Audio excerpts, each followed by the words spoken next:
Всем привет! Сегодня мы будем повторять уличную еду со всего мира. И первый на очереди у нас тако с ананасом в мексиканском стиле. Его готовят в разных странах и известен он под разными названиями.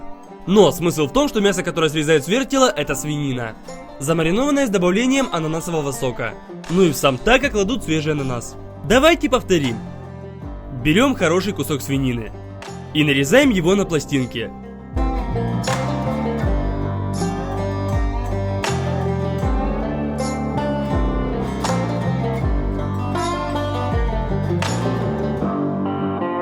Перекладываем мясо в миску.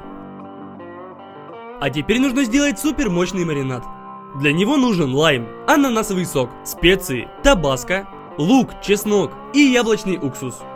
Берем лайм и катаем его по досточке, хорошо прижимая рукой, чтобы разрушить его структуру внутри.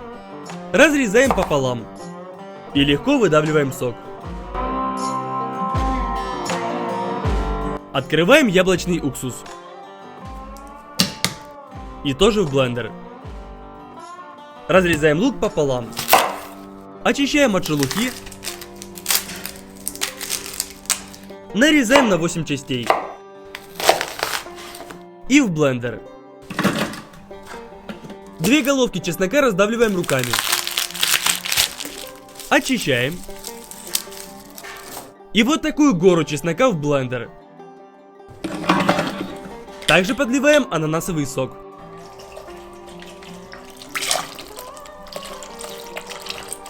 Для остроты табаско. Черный молотый перец. Также присаливаем. Добавляем прованские травы и много копченой паприки. Все, закрываем блендер, устанавливаем его на комбайн и измельчаем все в однородный маринад. Готово. Заливаем им мясо.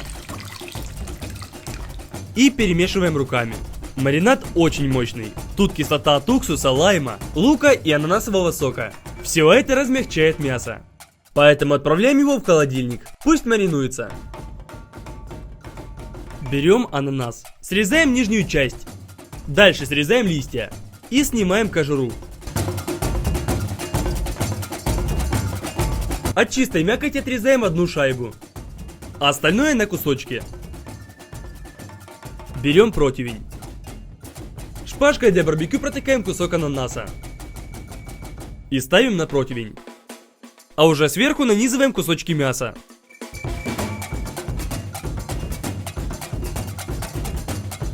А на самый верх кусочек ананаса. Он будет запекаться и сок потечет по мясу. Отправляем все это в духовку при 200 градусах. И через час готово. А сейчас нужно сделать соус для тако. Выдавливаем лайм в чашу блендера. Бросаем пучок кинзы. Выдавливаем майонез. Авокадо обрезаем по кругу. Отделяем половинки. Очищаем кожуру. И нарезаем авокадо на кусочки, которые скидываем в блендер. Все, закрываем его. На комбайн. И перемалываем. Готовый соус переливаем в соусницу.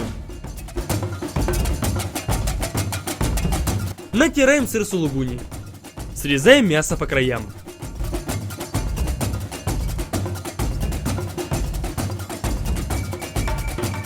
Измельчаем еще сильнее. Берем тортилью. Наливаем на нее соус. Сверху побольше мяса. Присыпаем его сыром сулугуни. И сверху кусочки ананаса. Все, вот такой необычный тако готов. Давайте его попробуем. Это очень вкусно. Одно из моих любимых сочетаний. Сладкого ананаса и островатого мяса. Если вы любите гавайскую пиццу, то это вам точно понравится. В Таиланде очень много экзотических фруктов, поэтому их продают прямо на улице. При вас все это нарезают и фасуют по пакетам. Либо красиво укладывают в пластиковые стаканы. В некоторых магазинах и у нас есть супер экзотические фрукты. Я купил желтое манго, питахаю, рамбутан, зеленые бананы, которые раза в 1,5 больше, чем обычные, мангустин, личи, вот такое необычное розовое яблоко, змеиный фрукт, красные бананы и тамарин. Почти ничего из этого я никогда не пробовал. Все фрукты выглядят очень необычно. Интересно, какие же они на вкус? Прежде чем мы это узнаем, давайте их почистим. А сбрасывать очищенные фрукты будем в вот такую красивую баночку. Начнем с красных бананов. Мы решили открыть его как обычно. И он разломался на две части. Оказывается, мякоть этого банана очень крепко держится за кожуру. Нарезаем его. И отправляем в банку. Розовое яблоко. Разрезаем его пополам. И посмотрите, какой внутри него интересный цвет. Нарезаем более мелкими кусочками. И тоже в банку. Мангустин. Надрезаем его по кругу ножом. Открываем. И видим мякоть по форме, похожую на чеснок. Достаем ее. Разделяем на кусочки. И в банку. Змеиный фрукт. Выглядит очень необычно. Такое ощущение, что кожура у плода — это кожа змеи. Давайте ее очистим.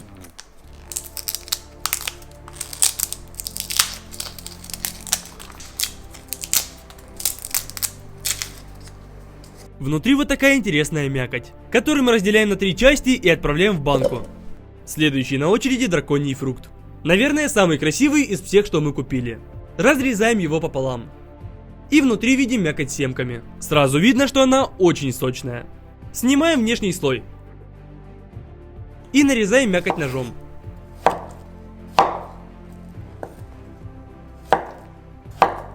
В банку. Желтый манго. Внутри плоская косточка. Поэтому аккуратно нужно срезать съедобную часть. И потерять ее как можно меньше.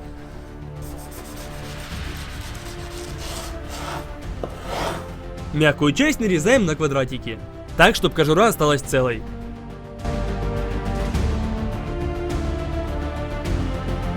И выворачиваем ее. Срезаем кубики, чтобы они падали прямо в банку. Рамбутан. Вот такие необычные ягодки-ежики. Надрезаем кожуру по кругу. Снимаем ее. И внутри видим полупрозрачный шарик. На ощупь как кусочек силикона. Отправляем их в банку. Банан плантейн. Чистим его.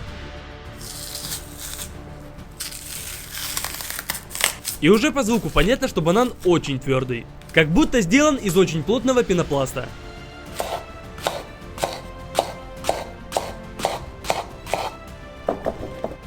Следующие личи. Внутри мякоть, похожая на рамбутан, только гораздо сочнее. Также убираем косточку внутри. И чистую мякоть в банку. И последнее — это тамаринд. Сейчас это больше всего напоминает неочищенный арахис. Но если снять верхний хрупкий слой,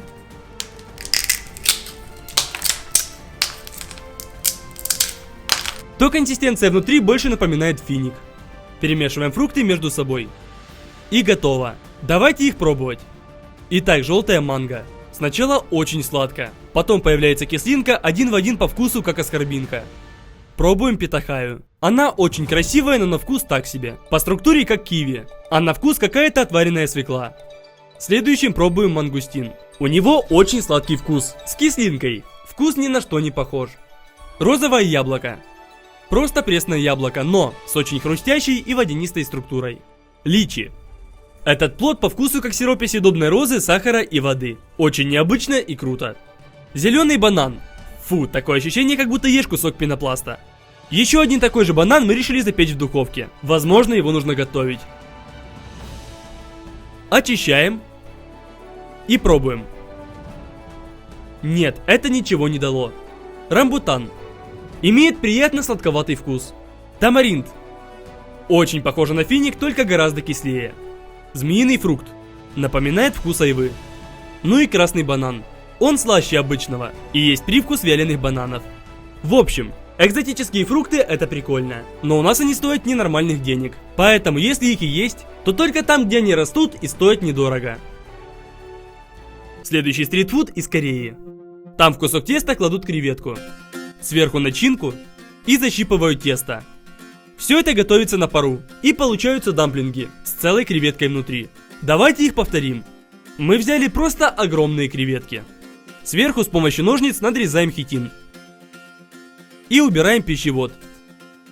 Дальше разгибаем панцирь, чтобы было видно мясо.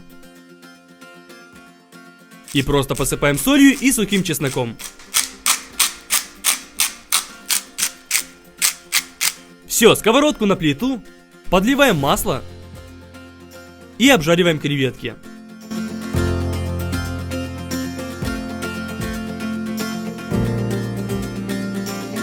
Буквально по 1,5 минуты с каждой стороны. Готово. У готовых креветок отрываем голову и снимаем панцирь. А также делаем надрезы, чтобы креветка не скручивалась. Для начинки открываем сыр тофу. Достаем небольшую часть и отжимаем ее от лишней влаги.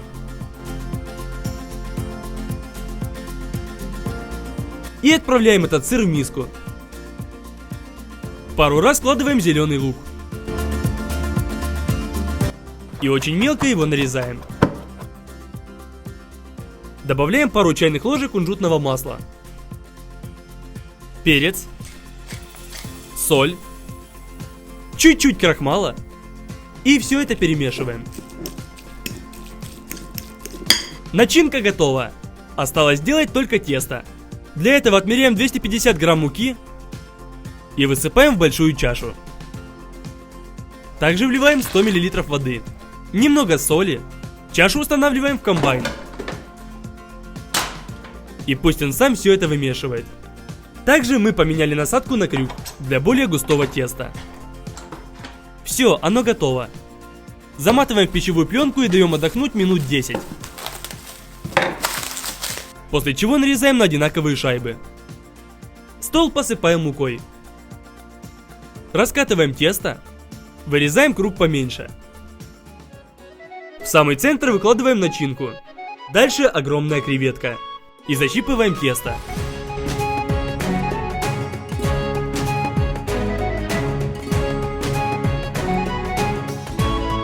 Ну и через каждый сантиметр делаем небольшую складку. Готово. Ставим кастрюлю на плиту. Наполняем ее водой. Сверху идет решетка. Смазываем маслом, чтобы ничего не прилипало. Выкладываем дамплинги. Сверху круг из фольги. И накрываем крышкой. Получается вот такая импровизированная пароварка. Спустя минут 30 дамплинги готовы. Давайте их наконец-то пробовать. Они очень вкусные. Сочетание креветки, сыра тофу и лука очень необычное. Такого я еще никогда не пробовал. А если вы хотите продолжение этой рубрики, то просто ставьте лайки. И как только наберется 300 тысяч лайков, мы делаем следующую часть. Также подписывайтесь на канал. И делитесь этим роликом со своими друзьями. Всем пока!